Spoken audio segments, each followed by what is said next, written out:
seeing it take shape a little bit more with the NBA withdrawal deadline happening Wednesday night at 11:59 Eastern. What were the biggest surprises for you from seeing who's staying in and who's returning? I was surprised that Hunter Salas went back to Wake. When he opted out of playing at the NBA Draft Combine, I really thought that was an indication that he wasn't, he was looking to protect his stock, not really gauge where it was. So that was a big one for me. I think Alex Karaban certainly was as important of a decision as there was in terms of the impact it'll have on college basketball next year, going back to the two-time defending champions, UConn.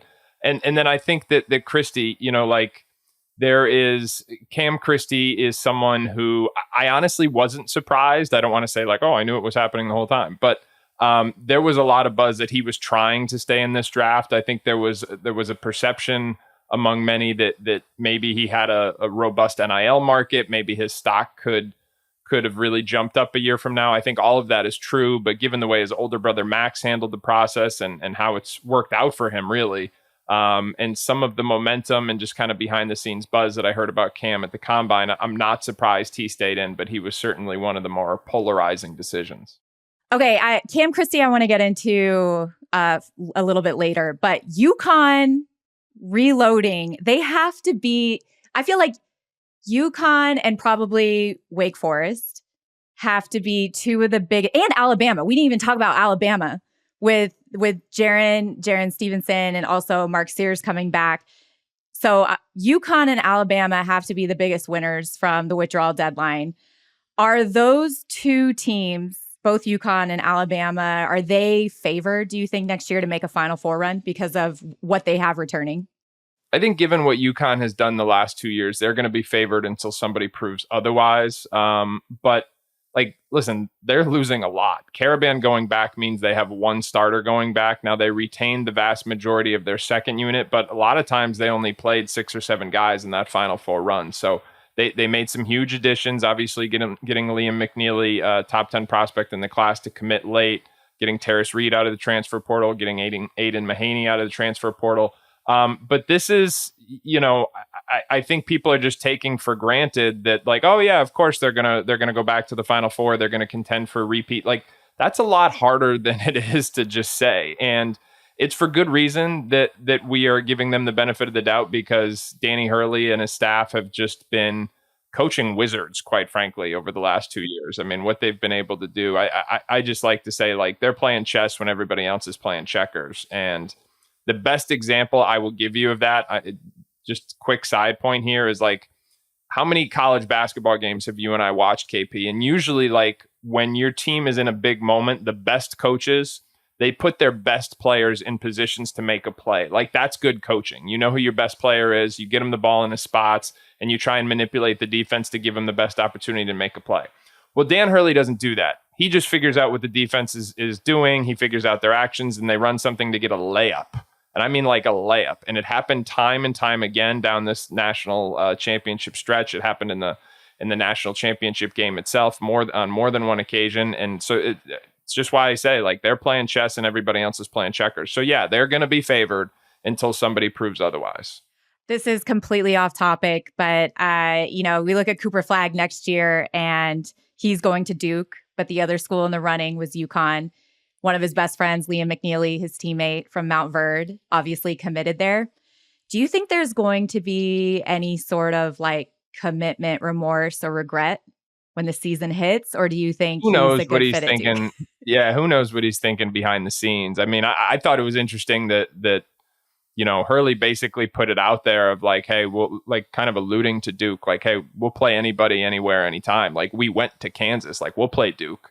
I'm more interested to see if there's any legs for that matchup. I would suspect there's not. Duke already announced their schedule, but UConn was really, really close in that recruitment. In fact, I think it's fair to say they led at one point after their visit. Cooper Flagg's mom played with Donovan Klingen's mom at Maine, and they really did a good job of utilizing that storyline and tapping into the emotional connection of that. And obviously, I think there was a lot of belief in Hurley and and in Luke Murray. But Duke, I mean, it's hard to beat Duke. You get the kid on campus for Midnight Madness or their version of it, and everybody's chanting his name. And so I don't know if there's going to be buyer's remorse. It probably is going to have a lot to do with how the season goes. If UConn gets back to the Final Four and Duke doesn't, then maybe at that point. But you don't hear too many people who go to Duke and then say I had a bad year, especially who are as celebrated as somebody like Cooper is. But listen, UConn's just, I mean, it's not biased to say UConn is just on another level right now. They are, fair to say, the most dominant program, I think, in the last, I don't know, would you say 5 years? Are they a blue blood now? Do you think UConn has earned I think all that blood? Listen, here's what I know. They've won more national championships in the last, 25 years than anyone or whatever.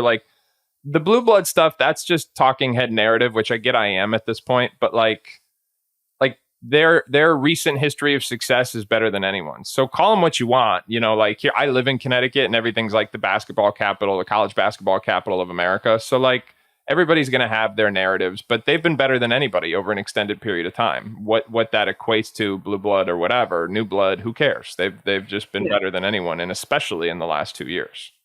Alex Karaban returning, probably the biggest name. I talked to a few teams yesterday and they were happy about it. I mean, he was one of the best shooters on the court. He played very well in the 5-on-5. We were there. We saw it. He won the 3-point star shooting drill. I think he is, a first round favor for next year. So very happy to see Alex Karaban go back, probably get some, NIL money and lead this UConn team. We mentioned Cam Christie. And people listening to the pod are probably like, who exactly? His older brother is Max Christie. He was drafted by the Los Angeles Lakers in 2022 in the second round. Cam is a freshman at Minnesota, 6'6", guard, wing, perimeter player, only averaged 11 points, 3 rebounds, 2 assists this year, but also shot the ball 40% from 3. And I think when NBA teams and scouts are looking back at film and seeing how the teams left in the NBA playoffs and what they have, we're looking at Minnesota and Dallas and also the Boston Celtics and these long, versatile perimeter players that can shoot and put the ball on the ground. And Cam kind of has flashes of that. He, to me, is very intriguing and a name that is popping up late first round, early second round. He didn't do very well at the combine. He kind of disappeared, but apparently he's having very, very good, consistent workouts. And so I'm not that surprised that he's staying in the draft. But also, this happens every year, Fink. What is it about this kid, do you think, that translates to the NBA game? And do you think, like you said, I'm not surprised that he's staying in the draft. Do you think he already has a promise? So I think the goal has been to secure a promise for quite some time. And even in the weeks leading up to the combine, that was the narrative. I mean, when you talk to people around this situation, you'd hear they're trying to get him a promise. They're trying to get him a promise. And that was the talking point about it. I think even at the combine itself, talking to the NBA scouts, people were really intrigued with him. And that's what's really interesting to me about Cam Christie is the disconnect between kind of the NBA people and then some of the college basketball people. I had one prominent Big Ten coach call me and was like, can you explain this to me? We didn't have any problems guarding this guy. We shut him down. Now you're telling me he's a first round pick. And it's really about the disconnect between what he is right now in a college game versus what he could be down the road in an NBA game, because those two games are very different. He's got the positional size. He's got the shooting. The lack of physicality can be glaring at the college level, but I think there's optimism long term that in an NBA weight room with an NBA strength and conditioning program, that's going to evolve. And so long term, you see an opportunity to get an asset that, if you're in the back end of the first round or if you're in the early second round, you're thinking to yourself, you know what? If this guy goes back to school, we're probably not in a position to draft him a year from now, because it's very possible he's at the front end of the top half of the first round. And I think that's something that people don't talk about enough. I remember hearing this story about Donovan Mitchell, the teams who tried to get him to come out a year before he did out of Louisville because they knew they weren't going to be able to get him a year from now. And so they recognized it. For an NBA scout, they don't care. The decision-making process isn't, is this guy NBA ready? It's, hey, maybe we can get him now when we won't be able to a year from now. That was definitely the context around the Donovan Mitchell discussion. Of course, he decided to go back to Louisville, ended up being drafted, I think it was late lottery. And I'm not saying Cam Christie would have followed that exact path, but I do think there are teams, whether they're in the late first round or early second, who are very happy to see him stay in here because they see him as a long-term stock and not a guy who's going to come in and be able to immediately impact an NBA game. Funny story about Donovan Mitchell. The year he was drafted, Markelle Fultz was the number 1 pick. Donovan went to his autograph signing 2 days before. You know, these guys show up to New York a couple days early. And Donovan went to, I think it was Foot Locker, waited in line and then pranked Markelle and was like, "Oh, can I have your autograph? Can I have your?" I'll never forget that because I was obviously there. Did Markelle get Donovan's autograph? Because yes. One might be worth more than the other. I'm just saying. Oh, fake. Amazing. This is why, I'm sweet. You're salty. Sweet and salty. Yes. All right. Another name. I want to touch on a couple losers from the withdrawal. Right up my alley. Yeah. Deadline. Coleman Hawkins, the 6'10" forward, swing 4, whatever you want to call him, elected to return, but he's not returning to Illinois. And he told reporters at the draft combine that he will never play in the Big Ten again. He's not going to play in the Big East. He wants to go to a school where they have football culture. So that sounds like the SEC or Big 12 to me.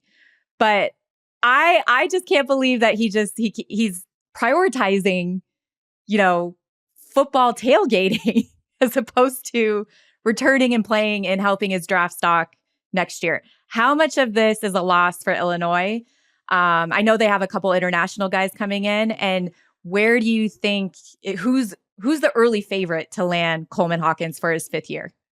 Well, I don't think Illinois was ever operating under the premise that they were getting Coleman Hawkins back. So I think it's disappointing to see that he's not going to spend his last year of college basketball in their jersey. But from a planning perspective, I think they were always expecting to move on after this season. As for Coleman Hawkins and some of his sound bites, it's like, come on, man. And we saw this at the combine, you more than me, because these kids are especially open with you. But it's like, really? Is that really what you want to say? I sometimes, when I talk to kids in high school, I will sometimes say to them, I'll be like, "Are you sure you want to say that?" Like, because they're kids. Now, by the time you get to the combine, like, come on, you gotta do a little bit better than that. Like, I want to go to the football game. Now, listen, I suspect what he might be saying is, or alluding to, is the fact that the NIL payday could be higher at schools that have a big football commitment. Obviously, I think there's a correlation there.